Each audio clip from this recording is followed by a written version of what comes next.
pessoal, tudo bem? Hoje aqui no Portal da Cidade a gente vai conversar com o Pedro Baraldi, um dos sócios do escritório Argos de Contabilidade. Como que vocês começaram essa história? Olá, Gabriel, a equipe do Portal da Cidade. Na verdade, eu não vou dizer que eu nasci nessa profissão, mas desde os 15, 16 anos eu comecei a trabalhar com 1977. Faz tempo pra caramba, né? Pouquinho só. Comecei em Tamboara, na cidade vizinha aqui, e aí o cidadão que era meu patrão lá em Tamboara acabou comprando um escritório aqui em Paranavaí, que era o escritório Lupe. E eu vim trabalhar aqui nesse período até em 1981. E depois de 81 até 84 eu trabalhei nessa empresa, no escritório Lupe. E a partir de 85 nós compramos, surgiu a oportunidade, né, um contador, que era o seu Marcos Kulevics, ele passou num concurso da Receita Estadual, e aí colocou o escritório à venda, e a gente já era conhecido ali, e eu, junto com o meu ex-patrão, que era o Oswaldinho, que é meu sócio até hoje. Então aí tem uma história interessante, né? Ele foi meu patrão desde aquele período de 77 até 85 e a partir de 1985 nós passamos a ser sócios e aí compramos o escritório Argos, 19, agosto de 85. Então nós completamos agora 40 anos de atividade. E a partir daí, né, depois vieram mais dois sócios que eram funcionários do escritório, que hoje faz parte do time, que é o Ricardo, Rubens Ricardo Polido, e o Lima, né, Antônio Padua de Lima, que também trabalha mais na parte de atendimento rural, de imposto de renda à pessoa física e tal. Mas a gente vem aí buscando, primeiro ficamos estabelecidos ali na rua Minas Gerais, a partir de 95, 96 a gente já conseguiu comprar um terreno, construímos o prédio próprio e estamos com o prédio na rua Pernambuco, 362, e aí foi adaptando, né? Quando nós construímos o escritório tinha que ter uma sala para o CPD, que era a parte da informática, né? Hoje você não vive mais sem a informática, sem a tecnologia, não tem mais sala do CPD, o escritório todo é assim. Então estou citando como exemplo porque as coisas mudaram e mudaram muito, né? Elas vão fazer a gestão e muitas vezes elas acham que elas vão conseguir controlar todas as finanças, né? Olha, Gabriel, a gente vê, né, aqui em Paranavaí tem Sala do Empreendedor, que a prefeitura dá um apoio, tem o Sebrae, que, né, dá um apoio, a gente vê a própria associação comercial, várias entidades trazendo cursos de formação e tal, então tem que participar, né?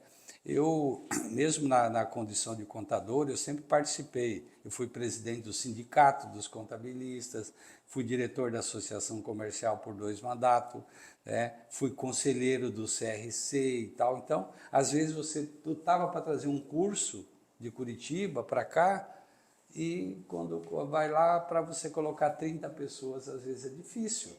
Então, sim, a gente precisa, né? O empresário precisa ter tempo para poder organizar a empresa e delegar também, né? É importante também você ter hoje equipes, né? Você ter financeiro e hoje eu digo assim, facilitou bastante, porque hoje você tem software, você tem sistema, você tem muito sistema que te ajudam, né? Eu falei do produtor rural, hoje se o produtor souber usar um celular, onde ele está lá no meio da roça, se tiver um sinal lá de 4G, 5G, ele consegue tirar nota fiscal, né? Então, claro que ele tem uma certa dificuldade e tal. Aí, vamos dizer, nós atendemos também esse tipo de profissional e esse tipo de serviço, mas a tecnologia veio para, aparentemente, ela complica um pouco no primeiro momento, mas ela veio para ajudar, isso eu não tenho dúvida. Nós estamos chegando ao ponto hoje de muitas empresas fazer a contabilidade sem receber documento nenhum, tudo de forma digital. O nosso aqui Tudo. tudo pelo Conta Azul. Tudo o Conta Azul você já coloca. Já manda tudo e ele já deu acesso para o contador também. Exatamente, tudo de forma digital. Então, antigamente a gente tinha sala de arquivos, né? ou então Caixas, caixa de arquivo morto, né? E até hoje ainda tem um pouco, né? Tem empresário que tem dificuldade em aceitar essas mudanças. Mas o escritório, a gente tem que correr, né? Lutar e mudar, não tem como. Ele vai chegar. Exatamente. Nós estamos fazendo um trabalho de mentoria, nós somos visitar um escritório em Foz do Iguaçu, que tem mais de 500 empresas que eles atendem lá, um escritório de referência a nível estadual aí, e algumas coisas que eles estão fazendo nós estamos copiando, né? É a questão de um sistema de envio, por exemplo, você tem um sistema financeiro que o empresário já loga pelo celular e ele tem acesso aos documentos da empresa, ele precisa de uma declaração de imposto de renda, ele precisa da alteração contratual, do contrato social, ele não precisa ficar ligando no escritório, me manda trazer isso, tira uma xerox, manda aqui, tal. Ele entra lá, já baixa, já está disponível. Então, hoje, para você ter acesso à conta bancária, né, desde que, claro, o acesso para consulta, né? O escritório não tem autorização para fazer movimentação nenhuma, mas a consulta, você já tem esse acesso todo final de mês, você já vai receber um lembretezinho lá, lembrando que tem que disponibilizar o extrato bancário. Porque senão você vai fechar a contabilidade, a pessoa fez um empréstimo, entrou um dinheiro na conta, você não tem documento, como é que você faz? Não fica uma coisa bem feita. Então, hoje o grande desafio realmente é a questão da tecnologia. As pessoas falam de, por exemplo, desde o auxílio jurídico à contabilidade, porque o auxílio jurídico, muitos empresários eles não conseguem investir justamente pela falta de segurança. E justamente um contador, um bom advogado, ele pode te economizar tanto dor de cabeça futuramente, quanto economizar no seu bolso, né? E isso que você tinha falado do novo, esses 40 anos, eu imagino que você já viu muita coisa mudar. Já. Né? E vai mudar, e vai continuar mudando, com uma nova reforma tributária que vai entrar. O que você diria para os prestadores de serviço, para os meios que está chegando aí essa nova reforma? É assim, a reforma, ela basicamente, primeira coisa, ela vai manter a condição das empresas do Simples Nacional. Então, o que dá uma certa tranquilidade é que as empresas do Simples vão se manter um regime diferenciado. A partir daí, não vai ter mais aquele lucro real e presumido. Aí vai ser um regime único, né? E não vai ter mais o ISS, que é o imposto da prefeitura, e não vai ter mais o ICMS, que é o imposto do Estado. Não vai ter mais o PIS, não vai ter mais o COFINS e não vai ter mais o IPI federal. Então, a gente vai ter vai se resumir em dois tributos, que é o IBS e o CBS lá. O IBS substitui o ICMS e o ISS da prefeitura. Então, praticamente, a legislação dos estados e municípios, primeiro que não vai ter mais legislação em cada estado, né? Agora o estado do Paraná tem assim, o estado de São Paulo, não. Vai ser uma coisa só no Brasil inteiro, né? E dos municípios também. O ISS aqui em Paranavaí é 3%, lá em Maringá é 2%, né? Ou vice-versa. Não vai ter mais isso. Então, uma coisa que a gente vê que eles buscaram é essa guerra fiscal que existe entre os estados e municípios. Vai acabar. Então, e o imposto federal, que vai ficar resumido lá no tal do CBS, que aí entra o PIS e o COFINS, a gente vai ter aquele regime não cumulativo, que eu estava dizendo. Então, você vai comprar o produto e vai ter o crédito do imposto. E vai ter a venda, aí tem o débito do imposto. Então, a diferença entre o imposto da saída e o imposto da entrada é que vai ser o imposto que você vai recolher. Depende Mas isso muito. É bom ou ruim? Então, é isso que eu falo. Depende muito da margem de lucro que você vai trabalhar e do produto. Vamos pegar um exemplo. Uma empresa que vende material de construção. Ele compra lá 100 mil reais de mercadoria, ele vai vender no máximo 130 mil. Então, ele tem um custo de mercadoria ali. Além daquele custo, ele tem mais o aluguel, ele tem mais a embalagem, ele vai ter outros custos que também vai dar crédito de imposto agora, né? Então, o valor que ele vai pagar pode ficar bem pequeno. Pode. Nós estamos com uma grande incógnita aí, que é o setor de serviços, né? Porque, como eu falei, material de construção você tem aquele custo, você sabe. Agora, o custo do serviço... No meu caso, tem uma propaganda. É uma prestação de serviços de publicidade. Então, aí o teu custo é mais o material humano, né? A mão de obra, principalmente, né? E, às vezes, isso representa 30% Porque você tem outras despesas, você tem aluguel, você tem energia, você tem internet, você tem outras coisas e tal, né? Então, a gente ainda tem algumas coisas que falta regulamentar, mas o governo, junto com os deputados, já diferenciou alguns regimes, né? Aí eles falam, mas quanto que eu vou pagar nessa nova modalidade? Não está nem definido ainda a alíquota. E os estudos que a Receita e o governo fez, eu acredito que vai ficar entre 25% a 27% de imposto. Então, imagina se você tivesse que pagar isso tudo e não ter compensação. Então, se você tiver a compensação, isso aqui pode se tornar, no final, um imposto aí de 3% a 6%.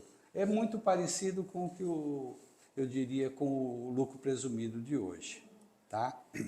Agora, no setor de serviços, a gente tem uma dúvida maior. Por enquanto, o setor de serviços que pode se enquadrar no Simples ainda tem essa alternativa, né? Aí o governo, né, teve muita pressão na Câmara dos Deputados, então tem alguns segmentos que eles já deram um regime diferenciado.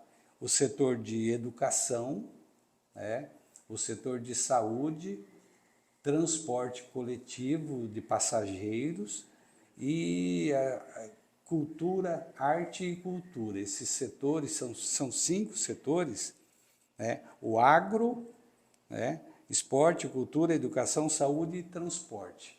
Esse setor vai trabalhar com 40% da alíquota.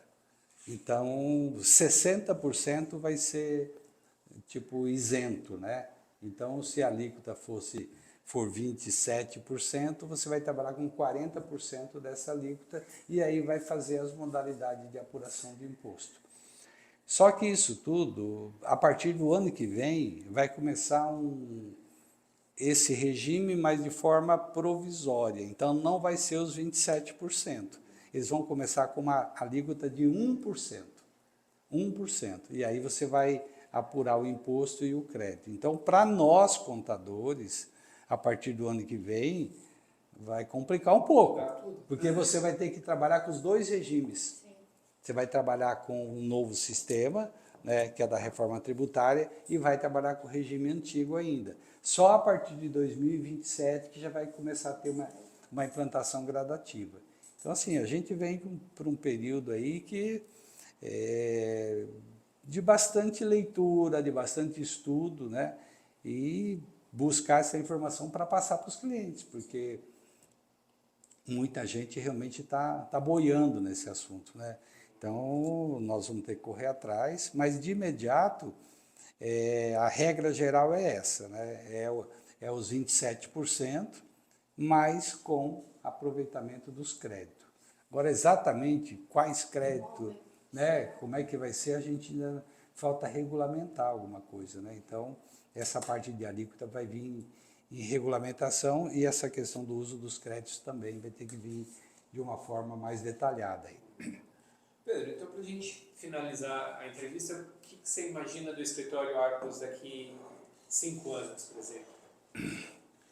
O problema maior não é nem o escritório Arcos, é a nossa idade que vai... Sou casado e eu tenho 3 filhos, né? E a gente sempre quer tentar trazer os filhos próximos, mas meus 2 filhos mais velhos são advogados, né? Estão trabalhando a minha filha na área, mas o marido dela tem uma empresa, é empresário, e ela faz a parte jurídica já da empresa. E o filho tem um escritório de advocacia, e o mais novo, ele fez uma primeira formação na área de cinema, que é justamente a produção de vídeo, audiovisual, produtor, essa área toda, mas ele coincidiu com o período da pandemia, né, quando ele estava trabalhando, e aí o mercado ficou bastante restrito. Aí ele fez uma segunda formação que é na área de TI, né, tecnologia, então ele trabalha numa empresa de TI. Então nenhum deles trabalha comigo. Então aí me preocupa um pouco o futuro, né? É gratificante isso, né? Então você fazer parte de uma história da cidade, da região, e de tantas pessoas que passaram pelo escritório, né? O escritório é um formador de mão de obra, né? Muitas pessoas que começam, era muito comum a gente perder funcionário para os bancos, né? Trabalhava no escritório, quando estava pegando a prática, pá, ia para o banco, né? Hoje os bancos já não contratam tanto. As cooperativas de crédito contratam mais do que os bancos normais aí, né? Mas mesmo assim eu fico feliz, né, de ver quantos ex-alunos, quantos ex-funcionários que tiveram êxito profissional e passaram por lá, né? Então eu prezo muito assim pela equipe do escritório, em ter uma equipe qualificada, né? Hoje nós somos em 4 sócios, vamos dizer, mas além desses, né, a maioria são profissionais formados na área de ciências contábeis. Eu também, graças a Deus, a gente tem uma carreira acadêmica e muito tempo de professor, e acabou conhecendo muitas pessoas, até alunos, né, que se destacavam lá na sala de aula, falou, opa, esse aqui eu vou levar para a minha equipe, né? E a gente tem várias pessoas assim, né? E outra característica que a gente tem também na empresa é as mulheres, viu? Você pode ter certeza. Quando eu comecei, aí pouco mais de 40 anos atrás, a grande maioria eram homens, Gabriel, que trabalhavam na área Ainda contábil. tinha um preconceito também, né? Um pouco era exatamente, né? Mas hoje, eu digo para vocês, dá mais de 70%, né, são mulheres, né? Então, a equipe nossa do RH tem 5 funcionários, todas são mulheres, né? A parte contábil, a parte fiscal, né? Os homens estão ficando lá. Tem que se especializar mais. Tem que. O homem, talvez o homem é um pouco mais aventureiro, né? Ele quer buscar. Arriscar. Mas com isso elas ficam mais no serviço e dá mais segurança. E a gente também valoriza e dá condição, né? Porque a mulher hoje é questão do casamento, é gravidez, é os filhos que vêm, tem empresa que não gosta muito, né? E a gente entende isso e trabalha isso com muita, né? Com muita, assim, bem com tranquilidade, com naturalidade, vamos dizer assim, né? Então a gente respeita muito essas etapas, essas fases, né? Funcionário, eu tenho que levar o filho na creche, eu tenho que sair mais cedo, eu preciso de uma flexibilidade de horário e tal. A gente tem que fazer, né? Porque senão você não consegue manter equipe. Um bom funcionário, exatamente. Então, a gente faz para ter bons funcionários. Então esse lado humano, vamos dizer assim, né? A gente tem eu posso dizer que a gente tem uma empresa que tem um ambiente bem acolhedor, né? E isso faz com que você tenha uma equipe sólida, que não tenha muita variação de funcionário, porque isso acaba perdendo, né, a identidade. E é a pessoa que leva o nosso nome. Aqui eu quero até fazer uma parte, né? Quando eu comecei a trabalhar em escritório, a primeira função que eu tive foi de office boy. E office boy. Não, e o office boy, nossa, quando tinha uma bicicleta para andar, já era alguma coisa, né? Aí eu vim aqui para Paranavaí, trabalhar em escritório e tal. Aí tinha 2 bicicletas. Opa, já melhorou um pouco. Daí um pouco, vamos lá, moto. Nossa, trabalhar de moto já está melhorando. Aí eu comecei a reparar nessas funções e na postura do cliente. Aí chegou um ponto, eu falei, eu vou colocar uma mulher, uma motoguel. E olha, foi uma das coisas que mais deu certo Inovação, né? E olha, ela se comunica com os clientes muito bem, né?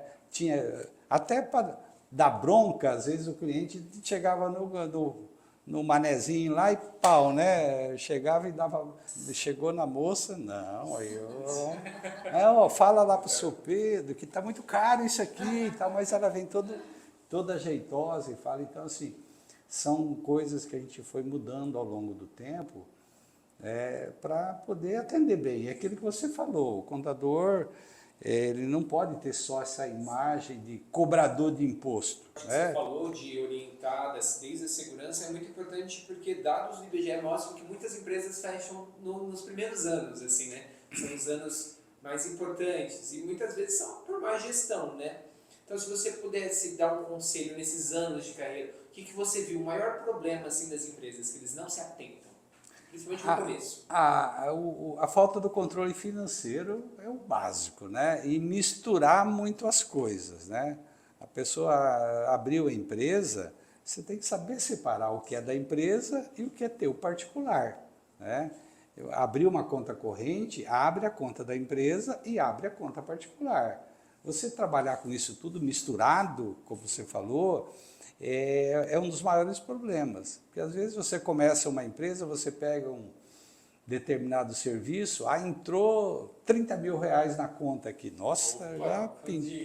Vou fazer uma compra lá, já vou trocar a bis da minha filha, vou trocar não sei o quê e tal. E acaba, né, sendo que você poderia, mas primeiro paga as obrigações, tira o teu custo, vê se sobra um lucro lá, tal, e aquele lucro você pode distribuir, passar para o sócio, mas não desviar muito o foco do recurso. Então, reinvestir, né? Porque no começo você reinveste. Então, e hoje ainda tem, a gente está vendo uma mudança de perfil até, porque era muito comum, eu falo isso até com aquele negócio, vamos vender sem nota, que vendeu sem nota, você não paga o imposto, é assim que sobrevive. Não é, gente, não é dessa forma, pelo contrário, né? A gente vê que as empresas mais organizadas, aquelas que faturam tudo, que controlam tudo,